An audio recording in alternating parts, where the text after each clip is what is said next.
అసలు ఎందుకు ఇలాంటి ప్రణాళికతో మీరు ముందుకెళ్తున్నారు? ఒక చిన్న పల్లెలో పుట్టినవాడిని, ఒక చిన్న రైతు కుటుంబంలో పుట్టినవాడిని. చిన్నప్పటి నుంచి వ్యవసాయం అంటే కళ్ళారా చూసిన వాడిని, వ్యవసాయం చేసిన వాడిని.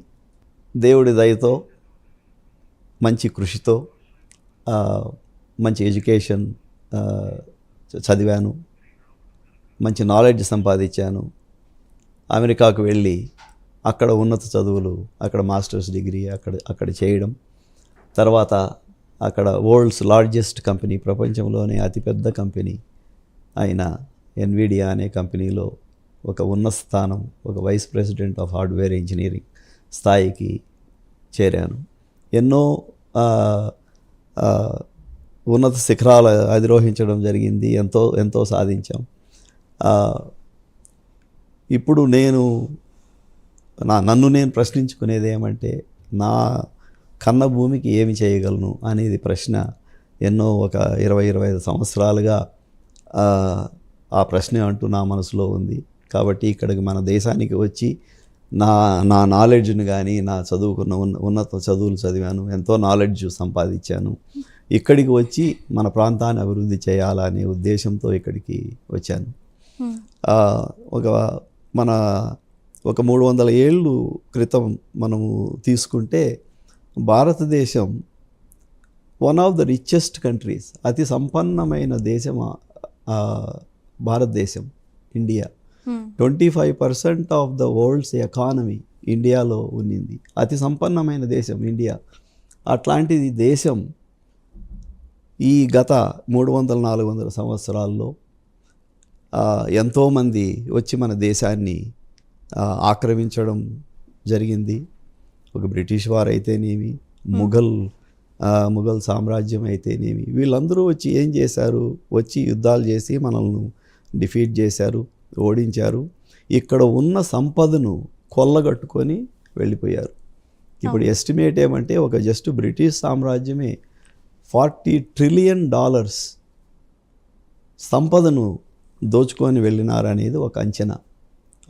ఇప్పుడు కొన్ని ఫిగర్స్ చెప్తాను, రఫ్ క్యాల్కులేషన్. ఒక $40 ట్రిలియన్ అంటే చాలా పెద్ద మొత్తం.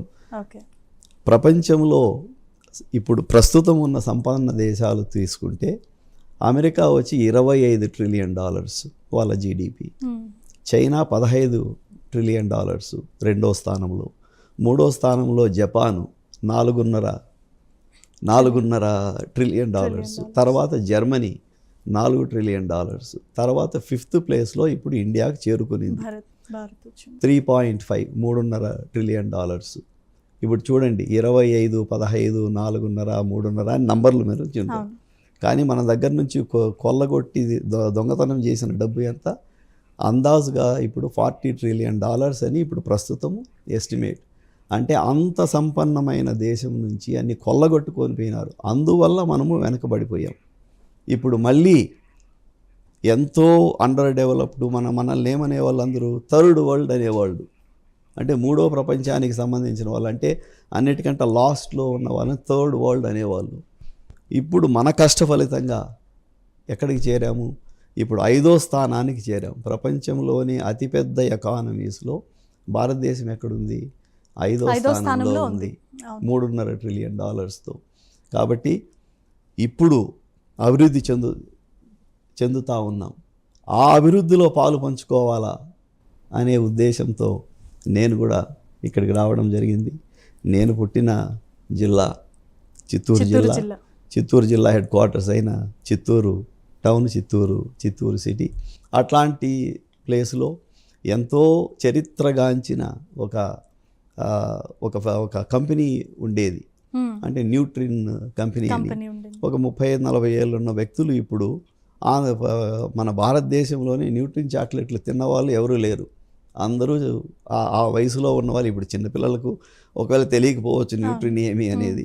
కాబట్టి అప్పుడు అందరూ న్యూట్రిన్ చాక్లెట్లు తిన్నవాళ్ళమే. అంటే అంత ప్రసిద్ధిగాంచిన ఒక ఫ్యాక్టరీ అక్కడ ఉండేది, ఒక కంపెనీ ఉండేది.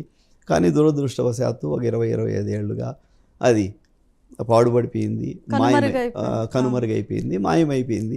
ఇప్పుడు ఈ న్యూట్రియన్ కంపెనీ అనేది మన ఇండియాకి సంబంధించింది అంటారు. న్యూట్రిన్ కంపెనీ వచ్చి చిత్తూరు జిల్లా, చిత్తూరు వాసి స్థాపించాడు. ఆహా. ఆ,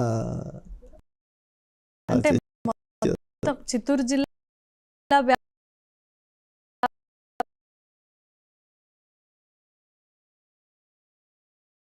వ్యాప్తంగానే అందరి జిల్లాలో ఆంధ్రదేశం అంతా అయ్యేది మొత్తం అనేది 30 నా వ్యక్తి తెలిసే మీలాంటి వయసు మాకు వాళ్ళకి తెలియకపోవచ్చు. వేరే వేరే చాక్లెట్స్ తెలుసు. అవును, వేరే. ఇప్పుడు అది అందుకంటే కనుమరుగైపోయింది. మరి అట్లాంటి స్థలం పాడుపడిపోయి నెగ్లెక్ట్ అయిపోయింది. చిత్తూరు కూడా చాలా అండర్ డెవలప్డ్. అవును. అట్లాంటి స్థలంలో వచ్చి మళ్ళీ మనము రివైవ్ చేయాలా, డెవలప్ చేయాలా అనే ఉద్దేశంతో ఇక్కడికి రావడం జరిగింది. అది ఎందుకు అని అంటే ముఖ్యంగా మన ఎలక్షన్లు జరిగినాయి, ఒక కూటమి ప్రభుత్వం అంటూ ఫామ్ అయింది. నారా చంద్రబాబు నాయుడు గారి నాయకత్వంలో, పవన్ కళ్యాణ్ గారి నాయకత్వంలో, నారా లోకేష్ గారి నాయకత్వంలో ఒక కూటమి ప్రభుత్వం ఏర్పడడం, వాళ్ళు ఒక నినాదం ఇవ్వడం, రండి ఆంధ్ర ప్రజలందరూ రండి, వచ్చి మీ గడ్డలో, మీరు పుట్టిన భూమిలో మీరు ఇన్వెస్ట్మెంట్ చేయండి అని వాళ్ళు నినాదం ఇవ్వడము, పిలుపుని ఇవ్వడం.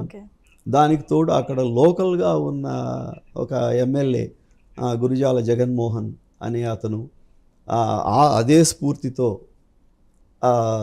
నన్ను కాంటాక్ట్ చేయడం, రన్నా మీరు వచ్చి ఇక్కడ టౌన్లో పార్టిసిపేట్ చేయండి, ఫస్ట్ సిటీని డెవలప్